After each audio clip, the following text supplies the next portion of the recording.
sejarah panjang Israel karena kalau memang diomongin memang panjang banget.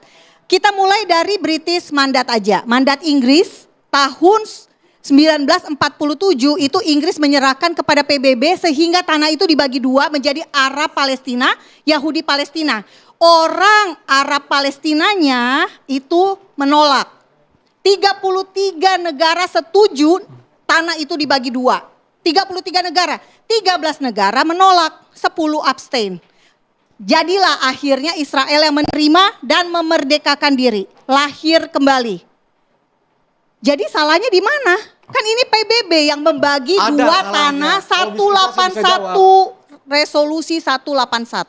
Dasar hukumnya di situ, legalitasnya di situ.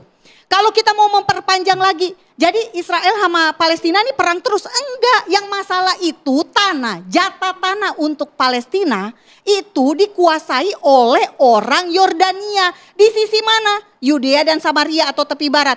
Di Gaza yang kuasai siapa? Mesir. Bukan salah Israel dong kalau negara Palestina gagal berdiri. Yang salah kenapa Yordania dan Mesir mencaplok jatah tanah untuk orang Palestina. Kita tanyakan orang yang lama sekali tinggal di Gaza, Mas Hussein Gaza, langsung dijawab Mas. Baik, sebelumnya saya mau nanya ke Mbak Monik. Mbak Monik pernah kuliah sejarah di mana, Mbak?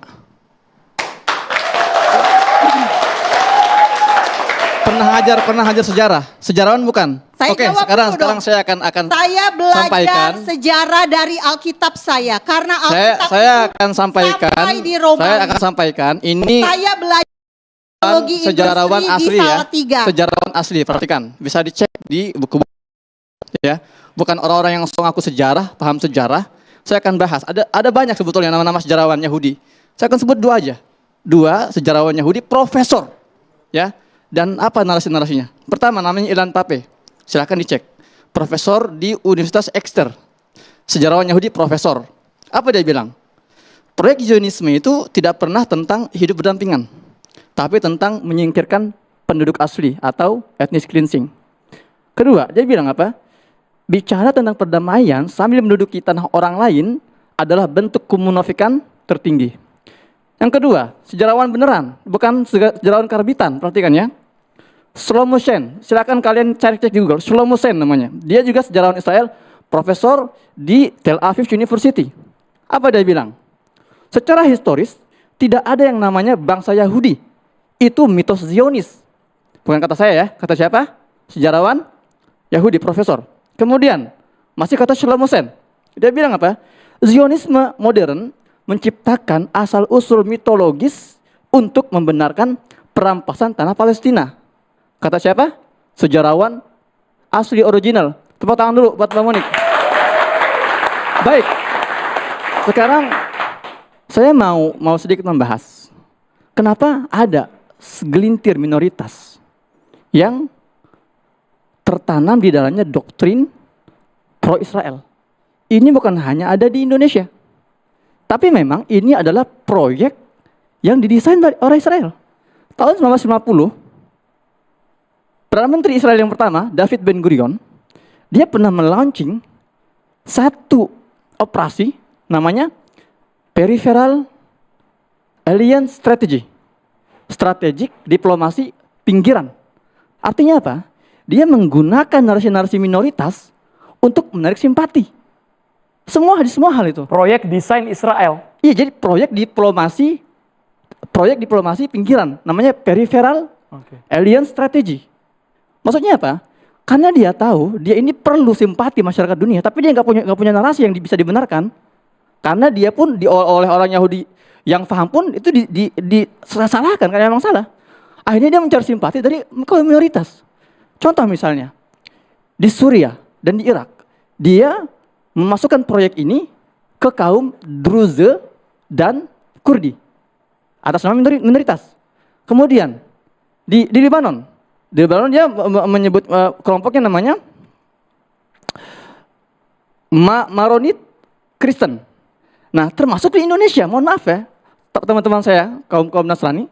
Tapi ini memang tertulis dalam buku-buku diplomasi ini. Di Indonesia juga mereka menggunakan proyek itu untuk mendoktrin teman-teman kita, saudara kita yang ada di timur. Itulah kenapa di timur tuh banyak benda-benda Zionis. Jadi seolah Israel itu ingin menunjukkan bahwa kami ini peduli minoritas loh. Kami ini memperjuangkan minoritas. Dan diantaranya ide seperti emansipasi perempuan, ide LGBTQ, itu Zionis itu yang mendukung. Mereka bermain di situ. Dan ini tersusun rapi, terdesain rapi. Maka kita jangan terlalu menyalahkan mereka juga ya, teman-teman kita di timur. Tapi tugas kita adalah mengedukasi mereka hari ini. Maksudnya apa? Lihat bagaimana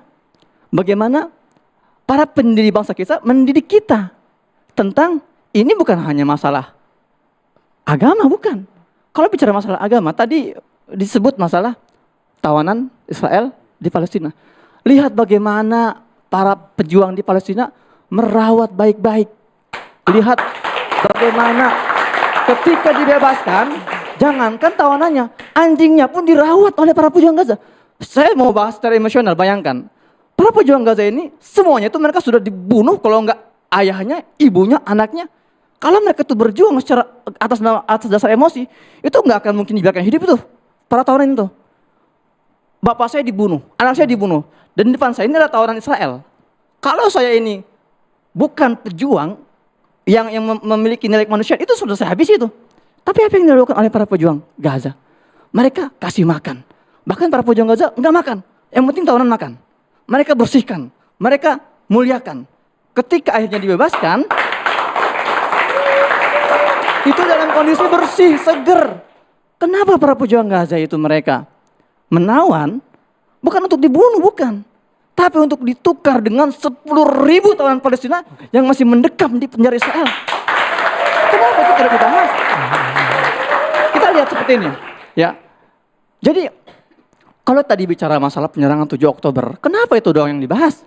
Kenapa tidak tahun 2012 ketika Israel memulai serangan ke Gaza? Kenapa tidak tahun 2014 ketika Israel memulai serangan ke Gaza? 2021 ketika Israel memulai serangan ke Gaza. Setiap kali Israel memulai nggak pernah dibahas. Giliran 7 Oktober dibahas bertahun-tahun. Dan jangan lupa, kenapa mereka melakukan 7 Oktober? Karena ada data intelijen yang menyebutkan kepada mereka akan ada serangan besar. Itu terjadi bulan Mei sebelumnya, tahun yang sama. Israel menyerang para petinggi jihad Islami, satu faksi perlawanan, secara tiba-tiba. Dihabisi. Dan sampai kepada para intelijen pejuang Hamas di Gaza bahwa giliran Hamas akan tiba. Maka daripada mereka pasif akan digempur, mereka ambil jalan awal, langkah pertama. Tapi sekali lagi bukan untuk apa? Bukan untuk membunuhi, tapi untuk menawan. Ketika ada satu perhelatan di Israel, lalu di situ di framing bahwa para pejuang Gaza itu menembaki mereka, itu kan sudah dibahas oleh Warga Israel di Gaza dimanusiakan. Mbak Monik tanggapi dulu. Tadi perbandingan angka 50 yang keluar dari mulut Mbak Monik. Warga Israel dimanusiakan. Itu hoax dari mana? Saya ini Mas, saya jadi wartawan 18. Yang bagian mana nih Mbak? Yang host, yang dimanusiakan, anjing pun dikasih makan, hewan pun juga diberi makan, diperlihatkan. Itu menurut Mbak Monik Boleh hoax? saya Bagaimana? jawab ya? Oke. puluhan juta Ini ya, manusia 250. menonton proses pertukaran tawanan. Nonton nggak kalian semua? Nonton kan? Siapa? Gini, Mbak. Kenapa? Jujur ya, kenapa saya dalam video itu saya tidak mau menjawab Mbak Monik? Karena Mbak Monik ini kalau ngomong tanpa data, menuduh hoax tanpa data. Mohon maaf, maka saya capek. Saya capek, jujur aja. Saya bukan tidak menghormati Mbak Monik, saya mau menghormati. Saya tidak mau. Ini nasihat. Dijawab, Iya. Mbak Monik dijawab, Mbak. Karena pasti tanpa data. Pasti tanpa data, lihat nih. Coba pasti, Mbak, lihat. kita Silakan nih. kita kasih suara Mbak Monik. Keluarkan data, keluarkan. Yang mana yang hoax? Kami tidak ingin menyebarkan hoax malam hari ini. Mbak Monik, kita harus berdasarkan dengan data dan juga fakta. Pertama saya Pakai mic boleh Mbak? Pakai mic boleh? Data apa ini?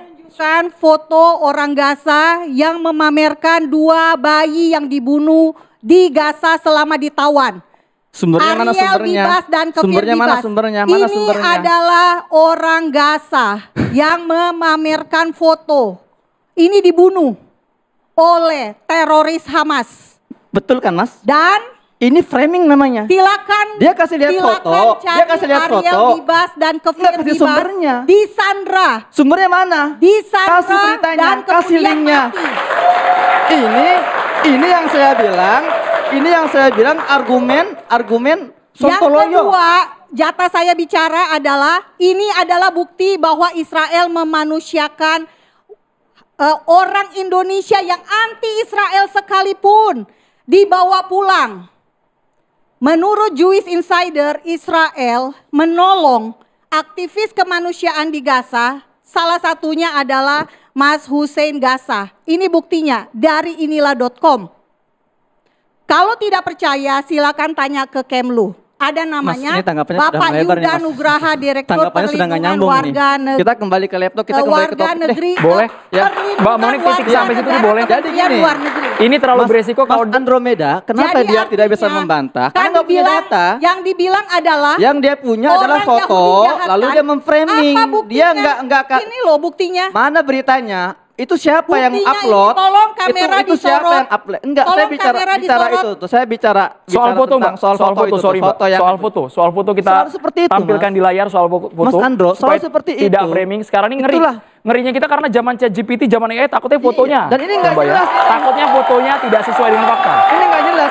Jadi gini. Pertama dia ngaku sejarawan. Apa yang ngaku ahli sejarah? Tapi nggak pernah kuliah sejarah.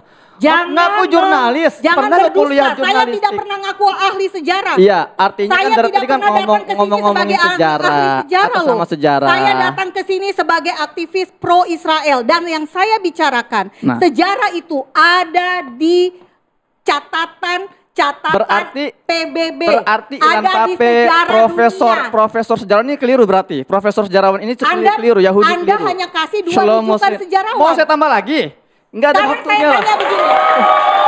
Oke, sekarang saya tanya. Jadi gini, baik, udah. Sekarang saya tanya. Saya Raja Israel, Raja Daud. tolong itu jangan hoax kembali atau bukan? jangan kembali ke sejarah, jangan Hoax atau jangan bukan? bahas sejarah karena ini bukan Please, bidangnya Mbak mahasiswa, Monik ya. hoax atau tidak? Jangan banyak Hoax. jangan bahas sejarah, ini bukan bidang Raja bidang Israel Anda. itu berdiri menjadi raja di kerajaan Israel. Itu lokasinya di mana? Apakah sama dengan Majapahit Nah. di Indonesia? Pak Monik, justru orang-orang Palestina saat ini yang tinggal di Palestina itu jangan-jangan mereka itu yang keturunan Raja Daud. Saya nggak Ayo. masalah. Nggak masalah. Mereka yang keturunan Sulaiman. Saya tidak masalah. Yang keturunan Musa. Saya tidak Bukan masalah. Benyamin Netanyahu.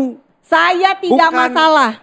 Bukan si Ben Gvir. Saya Smotrich tidak itu. mempermasalahkan siapa yang menjadi Gimana penduduk ceritanya Israel. orang-orang Karena ngaku keturunan Israel punya 2 juta orang Timur Tengah, warga keturunan Ibrahim, Arab Palestina. matanya biru, rambutnya 2 pirang. juta warga. Masuk akal sudah. Pak, Kalau Pak dia Irfan. asli orang Timur Tengah, kenapa matanya biru, Bapak rambut pernah dengar pirang? Yahudi Askenazi? Pernah Nah. dengar Yahudi Misrahi? Pernah dengar Saya Yahudi tahu Sephardi? Misrahi, Pernah dengar Separdi, Bnei Menashe? Askenazi. Pak Irfan, Pernah dengar Pak Irfan Ema sebaiknya Israel? jangan disebut Askenazi. jangan Pernah ditanggapin dengar Pak. Mereka bukan orang Timur Tengah. Yahudi Kaifet? Mereka keturunan Gomer, anak Yafet. Dengarkan, Yafet punya anak Gomer. Yafet Gomer ada di punya mana? anak Ada di Askenaz. Alkitab. Askenaz Yafet ada itu di Alkitab. Nenek moyangnya Netanyahu dan kawan-kawan bukan keturunan Sam, bukan keturunan Abraham, bukan keturunan Ishak, bukan keturunan Yakub. Kasih Yang jelas begini, kalau semua orang merasa orang Yahudi, warga Israel saat ini bukan orang Yahudi asli, bukan orang bangsa Israel asli, maka pada saat Ottoman berkuasa, itu siapa yang menjadi Yahudi di dalam kerajaan Ottoman selama 400 tahun? Mbak Monik,